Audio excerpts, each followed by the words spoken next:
Assalamualaikum warahmatullahi taala wabarakatuh.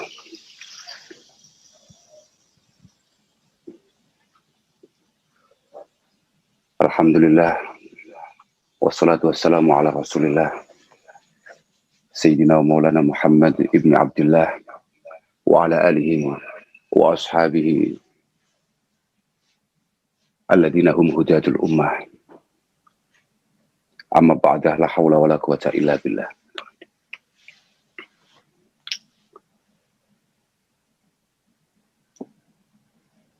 Yang kami muliakan segenap para masyayikh, para habaib, para kiai, wabil khusus Simbah Yatim Rabi Rais,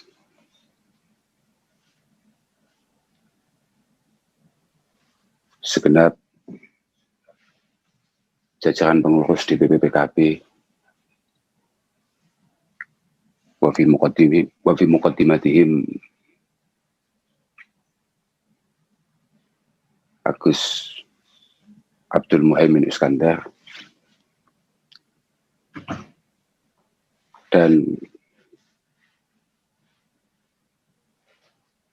seluruh kader Partai PKB dimanapun Anda berada. Alhamdulillah pada malam hari ini kita bisa bersilaturahim secara virtual. Semoga silaturahim kita ini benar-benar diterima oleh Allah Subhanahu wa taala. Mardiyah maqbulah indallah Subhanahu wa taala, dan yang paling penting karena acaranya adalah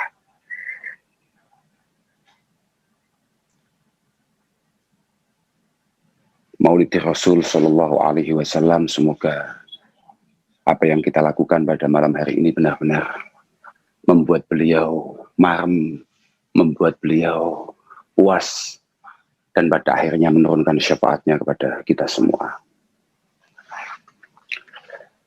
Pertama-tama saya mohon maaf sebesar-besarnya karena belum bisa sowan langsung ke kantor DPP. Padahal berada di sana adalah salah satu cita-cita kami untuk bareng-bareng, tapi yang nggak ngaji, ya ngopi atau apa, berdiskusi, menimba pengalaman dan lain sebagainya di hadapan panjenengan semua. Tapi karena situasi terpaksa kita silaturahim secara virtual. Sebetulnya ketika Mas Sekjen menelpon kami, menghubungi kami untuk kemudian minta supaya kami ngisi di maulid yang diadakan oleh teman-teman PKB, kami langsung menolak. Bukan karena apa, karena kami merasa banyaknya masyayikh yang ada di PKB yang jauh lebih layak, banyaknya singa-singa panggung yang ada di sana. Salah satunya adalah saudara kami, ada Gus Yusuf Hudhori dan yang lain sebagainya. Dan kemudian Mas Sekjen mengatakan, tidak bisa Gus karena ini sudah hasil istikharah. Yang keluar kok jenengan. Kemudian saya punya keyakinan, kayaknya ini istikharahnya nggak wudu. Tetap saya tolak, sampai pada akhirnya Sekjen menggunakan bahasa yang sangat mematikan bagi kami. Ini naga-naganya, jenengan sudah mulai nggak cinta dengan ketum, sudah mulai nggak cinta dengan PKB. Wah, gawat. Ancamannya gawat. Apapun sebagaimana yang disampaikan oleh Sultanul Arifin As-Syekh Jalaluddin As-Suyuti rahimahullah ta'ala, yang paling penting dalam ikhtifal di Maulid Rasul sallallahu alaihi wasallam adalah minimal di sana ada qiraatu ma tayassara minal Quran, ada ayat-ayat Al-Quran yang terbaca, kemudian ada beberapa hadis yang disampaikan, khususnya mimma bada'i amrin nabi wa ma waqa'a fi maulidihi, awal-awal beliau dilahirkan dan awal-awal perjuangan beliau. Dan tidak kalah pentingnya beliau juga mengatakan bahwasannya summa yumaddu lahum simatun ya'kulunahu, summa yumaddu lahum simatun ya'kulunahu. Jangan lupa kalau maulid itu sebaiknya ada makanan yang disiapkan, yang dihidangkan. Nah, sedangkan saya di sini sendirian, tidak ada makan, tidak ada apa, ini sudah terhitung mulutan apa belum, saya nggak ngerti. Sebelum Gus Muhaimin mengadakan, jauh sebelum beliau mengadakan, Maulid Akbar pertama kali diadakan itu oleh Malikil Mudhaffar, penguasa tanah Arbil, mungkin sekarang di wilayah Irak. Beliau mengadakan maulid yang sangat luar biasa. Bahkan Al-Imam Abi Bakar bin Muhammad Syatwa mengatakan, ihtifalan ha'ila, sebuah perkumpulan maulid yang sangat menakutkan, yang sangat dahsyat sekali, dalam rangka menyemangati perjuangan kala itu. Dan beliau memerintahkan beberapa ulama untuk menulis tarikh Rasulullah Shallallahu Alaihi Wasallam. Dan yang paling populer adalah taklifan atau karangannya Al-Imam Ibn Tihyah Al-Kalbi. Kemudian dikasih nama At-Tanwir fi Maulidil Basyirin Nadhir. Karena beliau sangat puas dengan karya itu, kemudian beliau minta untuk dibacakan di hadapan khalayak ramai. Diberi hadiah luar biasa. Diberi hadiah sekitar 1.000 dinar kala itu. Mungkin dari sanalah kemudian kalau bulannya sudah masuk Rabiul Awal, bulan Maulid begini, para khutbah, para dai-dai, tukang pidato, biasanya agak panen, itu mungkin sunahnya dari sana. Makanya tadi ketum mengatakan bahwasannya saya dengan sangat terpaksa menggagalkan acara di mana terkait masalah maulid. Tidak, saya tidak menggagalkan siapa-siapa. Saya itu memang agak menghindari undangan maulid. Karena kami-kami yang tukang ngoceh ini biasanya sudah 11 bulan hanya dengan qala Allah Ta'ala wa qala Rasulullah Sallallahu Alaihi Wasallam, biasanya pulang sudah dapat sesuatu. Makanya kalau bulan maulid, saya sangat tidak tertarik untuk kemudian mendatangi acara atau apa. Masa bulannya bulan maulid, yang dijual Rasulullah tetap mendapatkan sesuatu. Padahal kata Ma'ruf Al-Karhi, man hayya li qiraati maulidi Rasul sallallahu alaihi wasallam ta'ama wa jama'a ikhwana wa awqada siraja wa labisa jadida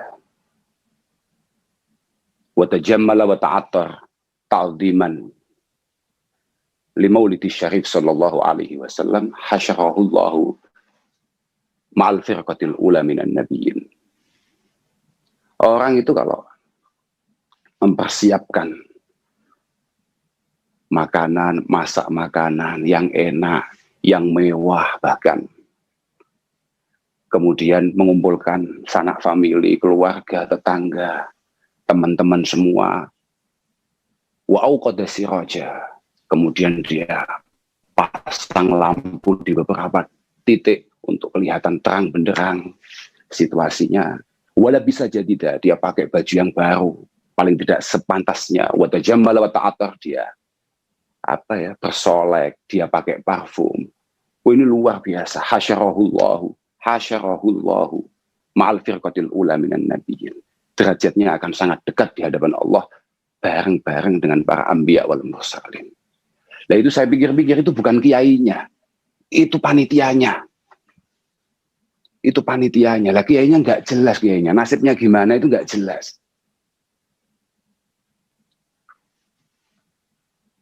Makanya saya itu kalau diundang kok undangan maulid itu kalau bisa istiqdan untuk tidak hadir ya saya tidak hadir. Entah dari mana ceritanya, tahu-tahu kok mental kita sebagai setengah kiai ini mentalnya adalah datang kemudian mendapatkan sesuatu. Padahal misalnya ya paling populer misalnya kayak apa yang disampaikan oleh Hasan Al-Basri rahimahullahu taala. Waditu law kana limislu jabali uhudin dhahaba la anfaqtuhu liqiraati maulid Rasul sallallahu alaihi wasallam. Saya ini berharap punya uang yang cukup banyak untuk kemudian saya infakkan, saya keluarkan untuk pembacaan maulid. Mental-mentalnya semacam itu, Tum. Tapi entah kenapa hari ini kok kemudian ya enggak tahu situasinya kok begini nih.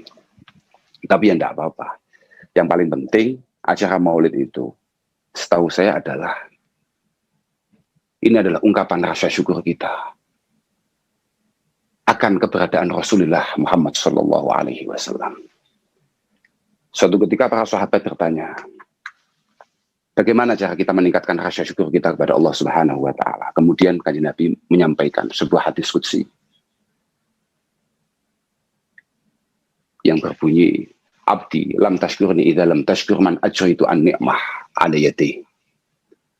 Sebelum kamu belajar syukur hadirat Allah Subhanahu Wa Taala, kamu harus berterima kasih akan keberadaan saya, kalau boleh ngomong begitu, akan keberadaan saya yang ada di sekitar kamu semua. Kanjeng Nabi ini, Masya Allah, Kanjeng Nabi ini adalah bisyarah bagi kita semua. Bisyarah. Kanjeng Nabi ini adalah hadiah terbesar bagi kita semua. Apalagi bagi kita-kita, mohon maaf tuh, bagi kita-kita yang masih sering melakukan dosa-dosa. Betul. Bahkan dalam kitab Kifayatul Adqiya, Sarahnya Adqiya, Syekh Habib Bakar Sato menyampaikan, faman kana misli muzniban wa muqassira fajahu Rasulillahi qad jabaran naqsa. Faman kana misli muzniban wa muqassira fajahu Rasulillahi qad jabaran naqsa. Bagi orang-orang yang mirip dengan saya, loh padahal ini Syekh Habib Bakar Sato. Kenapa dari tadi saya bacanya Syekh Habib kitab-kitab taklifannya Syekh Habib Bakar Sato, mulai dari I'anah, mulai kemudian Kifayatul Adqiya, bukan tanpa alasan. Karena setahu saya, DPP PKB itu punya rutinan ngaji Azkiyah yang dipimpin oleh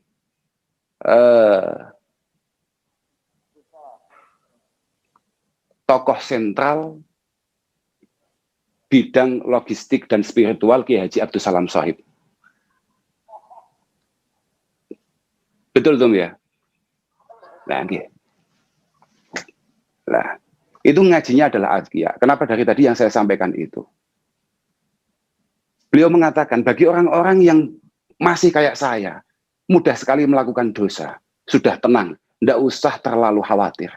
Fajahu Rasulillah qad jabaron naqsa. Kekurangan-kekurangan kita akan ditutup, akan ditambal dengan keberadaan Rasulullah Shallallahu Alaihi Wasallam.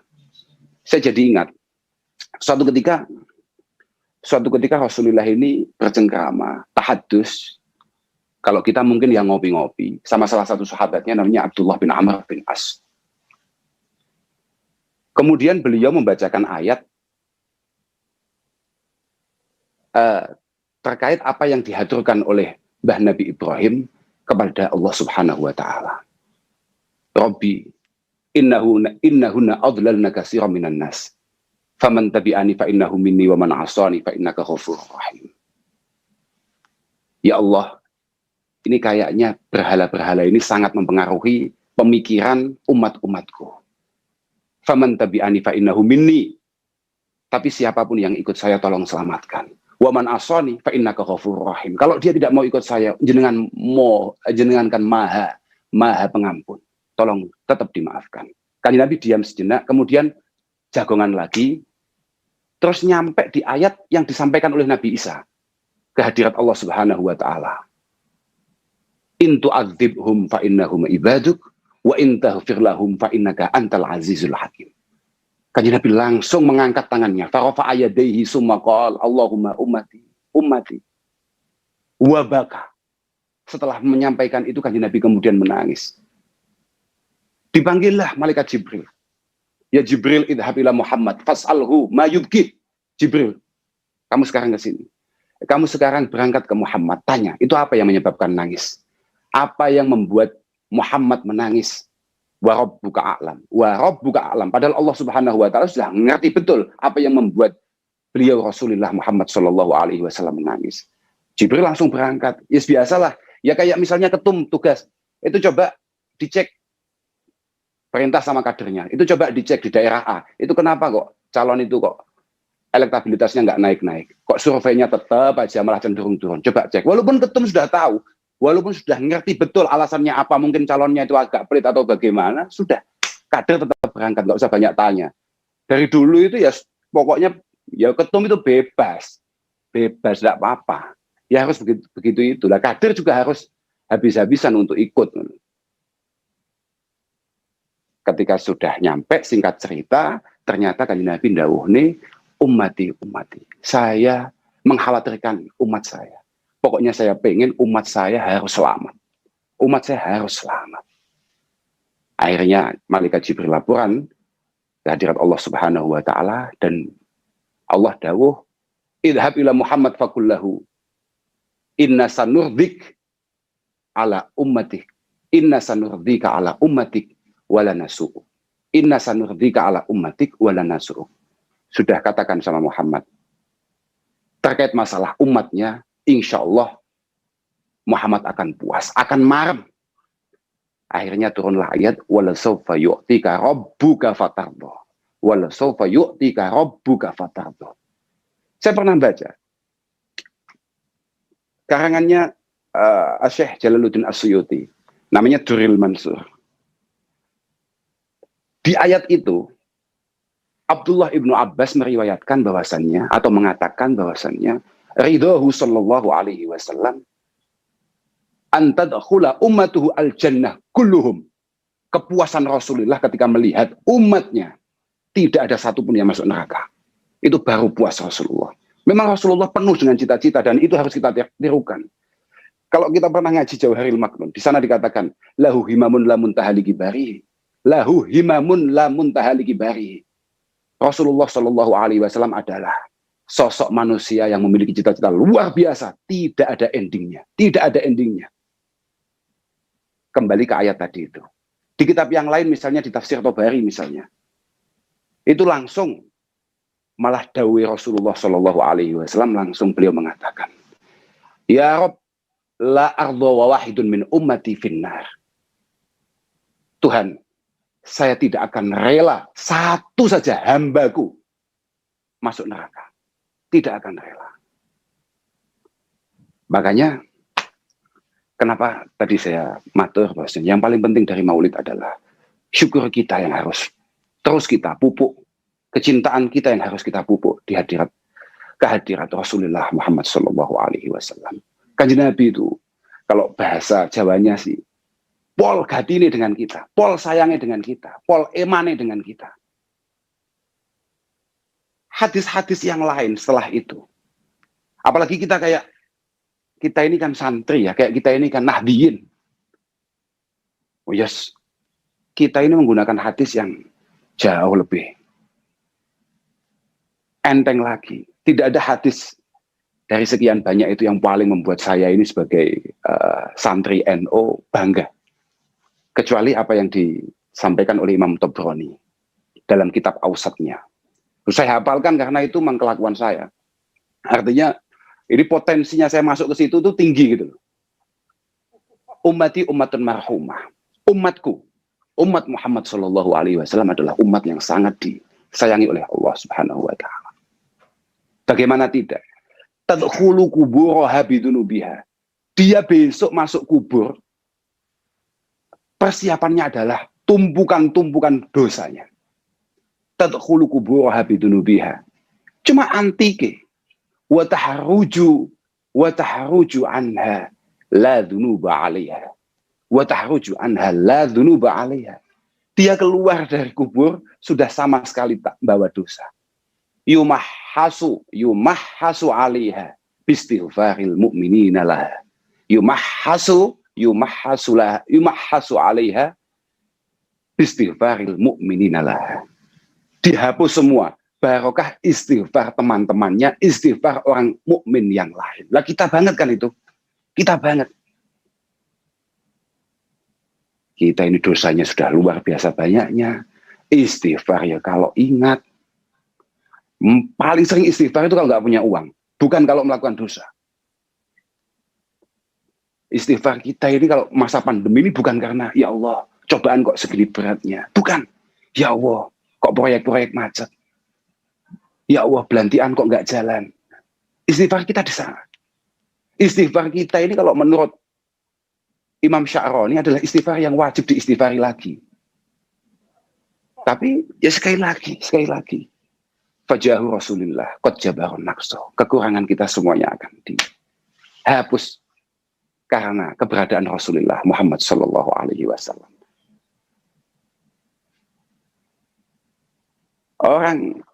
Saya punya cerita ya. Saya punya cerita.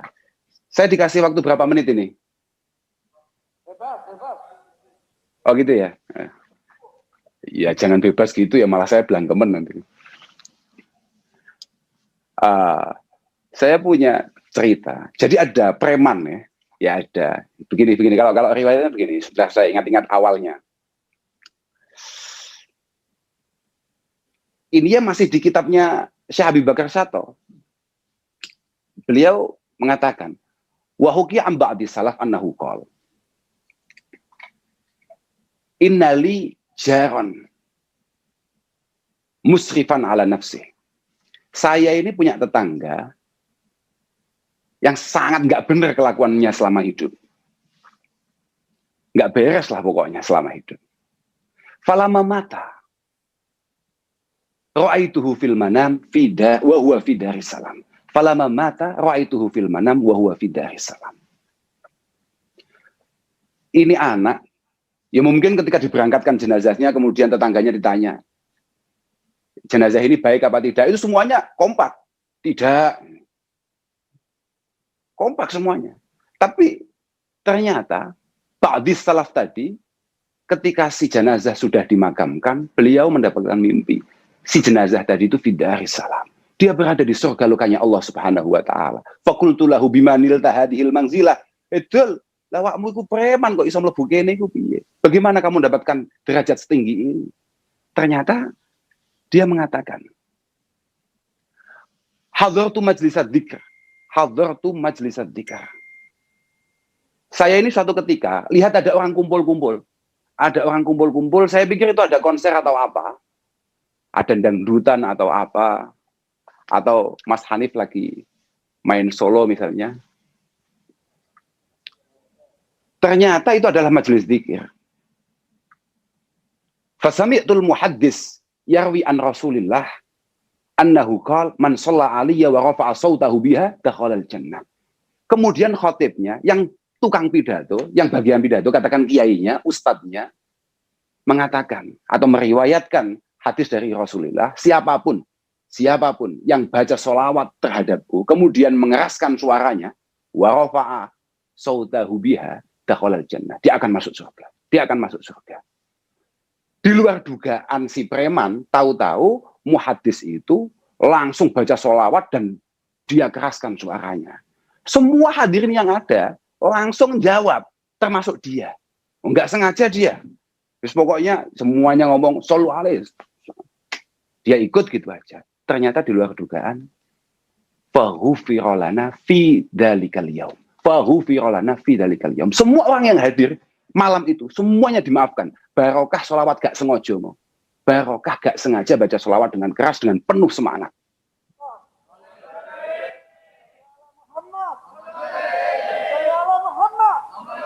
Allahumma shalli wa sallim wa barik alaihi. Nah, gitu. Itu dari sekian banyak contoh. Masya Allah. Pokoknya jangan sekali-kali kita ini malas, lumuh, untuk baca sholawat kehadirat Mbah Kanjeng Nabi.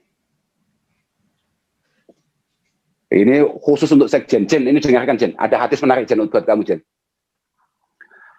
Ini dawuh Mbah Kanjeng Nabi ini. Ya walaupun agak sedikit dhaif ya Jen. Tapi Mbah Kanjeng Nabi itu diriwayatkan di salah satu kitab, aksarukum sholatan aliyah, aksarukum azwajan fil jannah. Yang paling sergap baca sholawat terhadapku, insya Allah paling banyak istrinya di surga. Di surga Jen. Ini kesempatannya di surga Jen.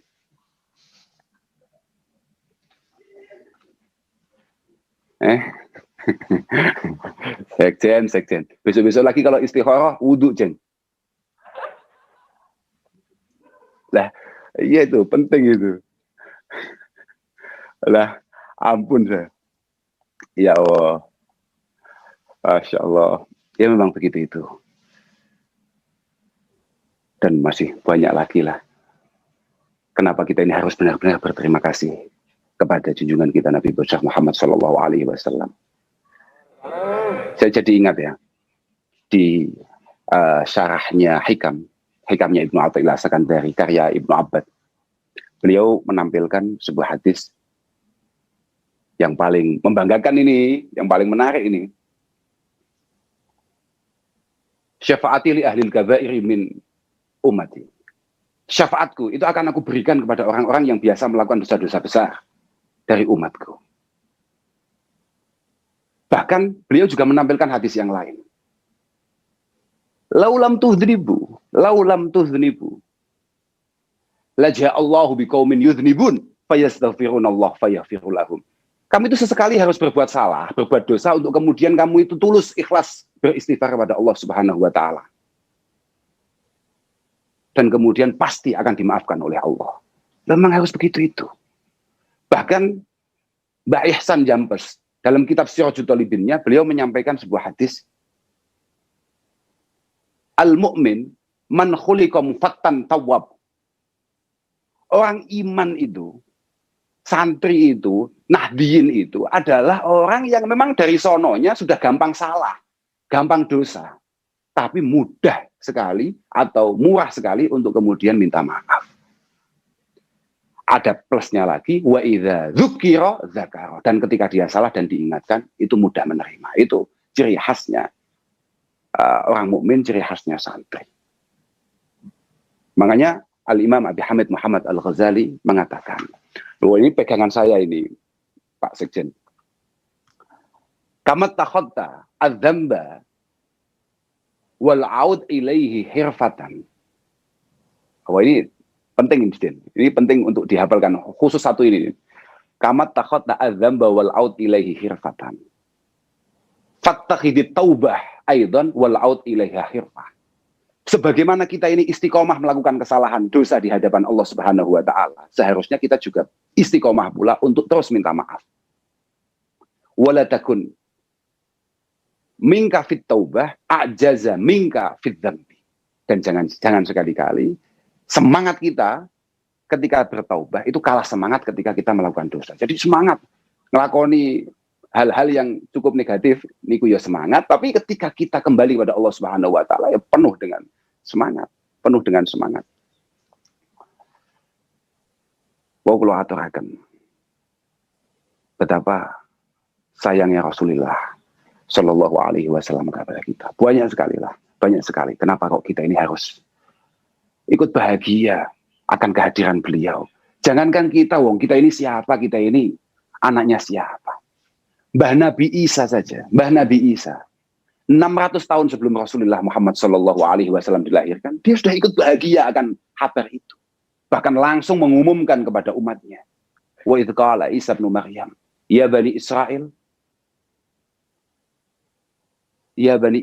karena tidak ada. Kebetulan umatnya itu kan bukan keluarganya, umatnya itu. Jadi dia nggak mengatakan ya qaumi atau bagaimana, ya tidak.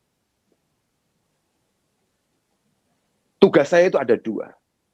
Musaddiqan lima baina yadayya minat Taurah. Inni Rasulullah ilaikum. Musaddiqan lima baina yadayya minat Taurah. Untuk menguatkan kitab-kitab terdahulu, yakni Taurah, akan saya kuatkan dengan Injil.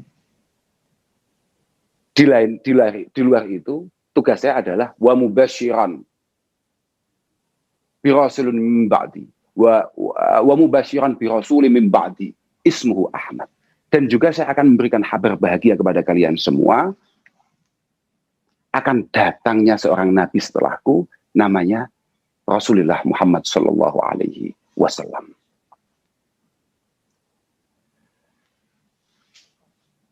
Makanya jangan kemudian kita ini terpengaruh atau bagaimana ketika banyak orang mencibir acara-acara kita. Sudahlah. Saya ikut mendoakan. Dan saya juga meyakini sebetulnya, kayak misalnya kayak DPP PKB sekarang, kantor DPP PKB dibuat baca Maulid Rasul Shallallahu Alaihi Wasallam. Saya yakin itu sangat istimewa. Dalam kitab Asy-Syama'il, yakni dalam kitab Al-Wasail fi Syarih Syama'il. Jadi di sarahnya Wasail. Itu Syekh Jalaluddin As-Suyuti mengatakan, "Ma min baitin aw masjidin aw mahallatin quri'a fihi maulidun nabi illa haffatil malaikah bi ahli dalikal makan wa ammahumullahu birrahmah." Di mana tempat di situ dibaca Maulid Rasulullah Shallallahu Alaihi Wasallam, pasti akan dinaungi oleh para malaikat, dan yang paling penting akan diturunkan rahmat Allah Subhanahu Wa Taala ala ahli dalikal makan. Dan orang-orang yang berada di situ akan selalu mendapatkan rahmat Allah Subhanahu Wa Taala. Makanya semoga DPP PKB, kader-kader PKB, semuanya, segala cita-cita, segala urusan dan segala muskilatnya dimudahkan oleh Allah Subhanahu Wa Taala.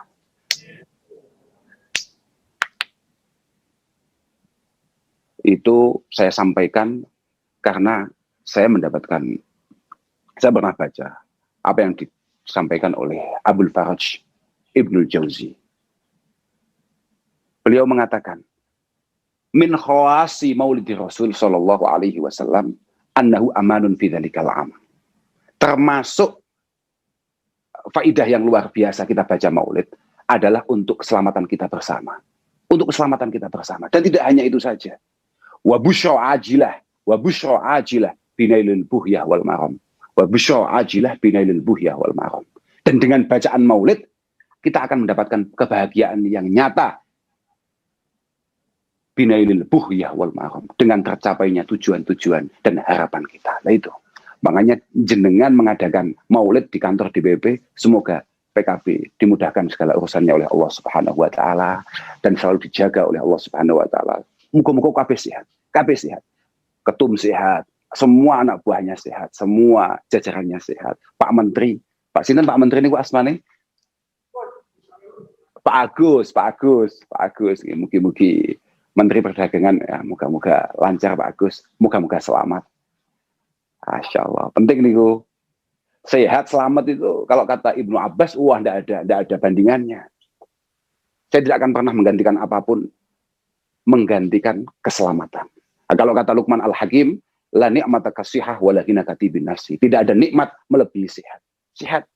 Semoga semuanya diberi kesehatan oleh Allah Subhanahu Wa Taala, dan semoga barokah maulid yang diadakan PKB untuk bangsa ini, moga-moga pandemi ini segera berakhir dan panjenengan bisa kembali beraktivitas sebagaimana normalnya, sebagaimana mestinya. Saya pikir dari kami ya, cukup itu yang bisa kami sampaikan. Saya kalau ada keliru-kelirunya, saya mohon maaf. Karena ternyata benar Pak Sekjen, jenengan itu harusnya datang ke Jakarta. Kalau nggak datang ke Jakarta, nanti tidak bisa gerak-geran. Memang saya itu gimana ya? Saya itu kalau ngaji itu saya niati hiburan, nggak pernah saya niati ngaji. Ternyata kalau di sini terus ngomong, menghadap TV, menghadap kamera, bingung saya. Nggak bisa dengar ketawanya Mas Hanif. Senyumnya bagaimana saya nggak lihat, itu senyum apa males, apa mules, saya nggak ngerti.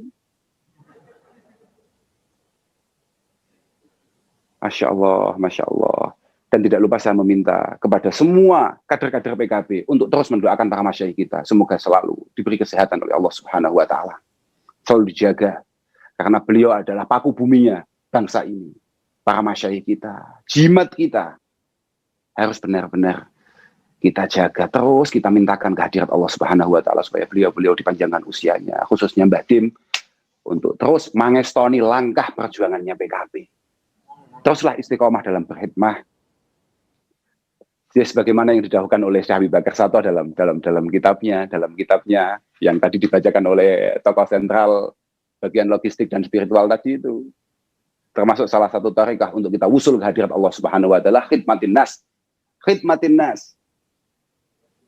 Khidmatin nas ay khidmatil ulama. Khidmatil ulama. Semoga khidmah panjenengan terhadap bangsa ini, khususnya terhadap para masyayikh, semoga diterima oleh Allah Subhanahu wa taala.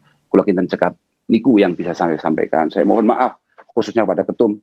Saya mohon maaf sebesar-besarnya. Ya, moga-moga saya bisa sowan lah. Sebentar lagi saya bisa menghadap ke sana. Kalau saya lama nggak ketemu jenengan ini, downgrade saya. Nggih. Insyaallah akhiran wal afu minkum. Wassalamualaikum warahmatullahi wabarakatuh. Waalaikumsalam warahmatullahi wabarakatuh. Terima kasih kami haturkan kepada